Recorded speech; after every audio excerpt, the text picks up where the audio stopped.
Halo semuanya, selamat datang kembali di materi kita selanjutnya. Pernah nggak sih kita mikir apa yang sebenarnya terjadi di dalam tubuh kita setelah kita menelan sebutir obat? Nah, hari ini kita bakal ngebedah sesuatu yang benar-benar luar biasa nih. Kita akan bahas secara khusus dan lengkap tentang proses ekskresi alias bagaimana tubuh kita bertindak sebagai tim pembersih super canggih untuk membuang zat-zat ini. Jadi, kita akan bahas tentang operasi mikroskopik besar-besaran di dalam tubuh untuk memastikan bahan kimia tersebut benar-benar dibuang keluar sepenuhnya supaya nggak numpuk dan malah berubah jadi racun. Menarik banget kan? Yuk kita mulai. Poin pembahasan kita bakal cukup padat nih, dari misteri hilangnya obat, lalu ginjal sebagai pembersih utama, lalu setelah itu 3 langkah proses nefron, peran krusial hati, dan rute pelarian alternatif. Nah, bagian pertama ini misteri hilangnya obat. Ini pertanyaan yang kedengarannya simpel, tapi sebenarnya krusial banget. Kemana sih perginya obat setelah berhasil nyembuhin kita? Begitu gejala penyakit kita hilang, tugas di obat itu kan udah selesai. Tapi buat tubuh kita, pekerjaan beratnya justru baru saja dimulai. Tubuh kita punya semacam urgensi mutlak untuk segera mengekskresikan atau membuang bahan-bahan kimia ini. Karena kalau enggak segera dibuang, obat yang tadinya nyembuhin kita itu bisa berbalik arah jadi racun yang sangat berbahaya. Nah, untuk melakukan pembuangan itu, tubuh kita sangat bergantung pada satu sistem utama yaitu sistem renal. Walaupun tubuh kita bisa membuang sedikit zat sisa lewat keringat atau hembusan napas, ginjal tetap pintu keluar biologis yang paling utama.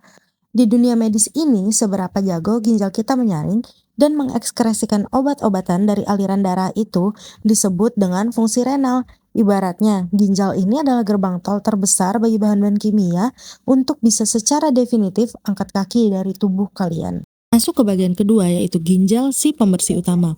Kalau kita coba zoom masuk ke dalam ginjal, kita bakal ketemu sama jutaan unit kecil yang namanya nefron. Coba bayangin, setiap nefron ini kayak sebuah pabrik pengolahan air limbah yang super detail dan luar biasa teliti. Nefron ini punya 2 komponen utama, yaitu korpuskel ginjal, tempat penyaringan pertama kali terjadi, dan tubulus ginjal, semacam pipa panjang yang berkelok-kelok, tempat zat-zat disortir ulang sebelum akhirnya benar-benar dibuang. Sekarang kita masuk ke bagian ketiga di mana kita akan bahas spesifik tentang 3 langkah proses nefron. Proses ekskresi obat di ginjal itu bukan cuma satu tindakan buang sampah yang sederhana. Tubuh kita itu punya 3 tahap yang terorganisir dengan sangat sempurna. Pertama ada filtrasi. Filtrasi glomerulus disusul dengan reabsorpsi tubulus pasif dan kalau memang diperlukan ada sekresi tubulus aktif. Proses pembuangan dimulai di filtrasi glomerulus. Di sini tekanan darah yang tinggi bertindak sebagai pendorong. Bayangkan glomerulus seperti sebuah saringan kopi. Cairan, limbah, dan molekul obat yang berukuran kecil akan terdorong keluar dari aliran darah masuk ke dalam saluran ginjal. Namun, protein besar dan sel darah tetap bertahan di dalam darah karena ukurannya yang terlalu besar untuk melewati saringan ini. Setelah tersaring, perjalanan berlanjut ke tahap yang sangat menentukan, yaitu reabsorpsi tubulus pasif. Di tahap ini, ginjal melakukan seleksi ulang. Obat-obat yang sifatnya larut dalam air akan terus mengalir di dalam tubulus untuk nantinya dibuang. Namun, obat yang bersifat larut dalam lemak seringkali mampu menembus dinding tubulus dan masuk kembali ke dalam aliran darah. Inilah mengapa beberapa jenis obat bertahan lebih lama di dalam tubuh kita sebelum akhirnya benar-benar bisa dikeluarkan.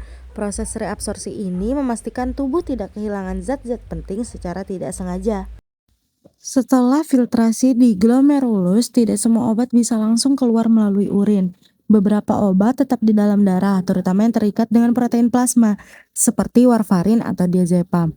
Untuk mengatasi hal ini, ginjal memiliki mekanisme sekresi tubulus aktif. Pada tahap ini, sel-sel di tubulus proksimal menggunakan transporter khusus untuk memompa obat dari darah ke dalam elemen tubulus. Sebagai contoh, penisilin dan furosemid diekskresikan melalui sistem transporter anion organik, sedangkan obat seperti metformin menggunakan transporter kation organik. Proses ini bersifat aktif, artinya memerlukan energi dan bisa mengalami kompetisi antar obat. Misalnya, jika 2 obat menggunakan transporter yang sama seperti penisilin dan probenezid, maka ekskresi salah satu obat bisa terhambat. Hal ini penting dalam praktik klinis karena dapat meningkatkan kadar obat dalam darah dan memperpanjang efeknya. Setelah melewati proses sekresi dan filtrasi, obat yang berada di dalam tubulus akan ikut mengalir bersama cairan pembentuk urin.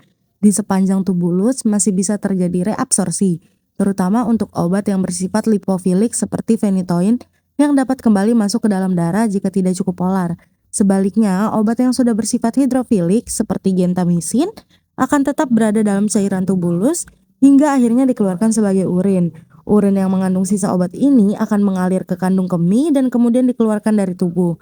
Faktor-faktor seperti pH urin juga mempengaruhi ekskresi, misalnya obat asam lemah seperti aspirin lebih mudah diekskresikan dalam urin yang bersifat basah. Lalu obat yang larut dalam lemak seperti diazepam tidak mudah dikeluarkan langsung oleh ginjal karena cenderung diserap kembali di tubulus. Oleh karena itu, obat akan dibawa ke hati untuk dimetabolisme di hati. Enzim seperti CYP450 mengubah obat melalui reaksi fase 1, yaitu oksidasi dan reduksi, dan fase 2, yaitu konjugasi menjadi bentuk yang lebih polar. Sebagai contoh, paracetamol di metabolisme di hati menjadi metabolit yang lebih larut air sehingga bisa diekskresikan melalui ginjal. Namun jika overdosis, jalur metabolisme normal bisa jenuh dan menghasilkan metabolit toksik. Ini menunjukkan bahwa peran hati sangat penting, tidak hanya dalam eliminasi tetapi juga dalam menentukan keamanan obat. Lalu eliminasi obat melalui ASI. Selain melalui urin, beberapa obat juga dapat diekskresikan melalui ASI. Obat yang bersifat lipofilik memiliki berat molekul kecil dan tidak terlalu terikat protein plasma lebih mudah masuk ke dalam ASI. Contohnya kloramfenikol dan tetrasiklin. Beberapa obat juga dapat diekskresikan melalui air liur. Meskipun dalam jumlah kecil, contohnya adalah metronidazol yang dapat menyebabkan rasa logam di mulut. Mekanisme ini terjadi karena difusi pasif dari darah ke kelenjar saliva. Walaupun bukan jalur utama eliminasi, keberadaan obat di air liur bisa digunakan untuk pemantauan kadar obat dalam tubuh secara non-invasif. Setelah itu, eliminasi melalui empedu dan feses. Selain lewat ginjal, obat juga bisa dieliminasi melalui hati dan keluar bersama feses. Obat yang sudah dimetabolisme di hati, terutama yang berukuran besar dan sudah mengalami konjugasi, akan diekskresikan ke dalam empedu lalu dialirkan ke usus. Contohnya rifampicin akan masuk ke empedu dan akhirnya masuk ke saluran cerna. Nah, nggak kerasa kita udah di ujung materi. Jadi, kalau minum obat nanti, coba kalian bayangin deh, kerja mikroskopis di tubuh kita.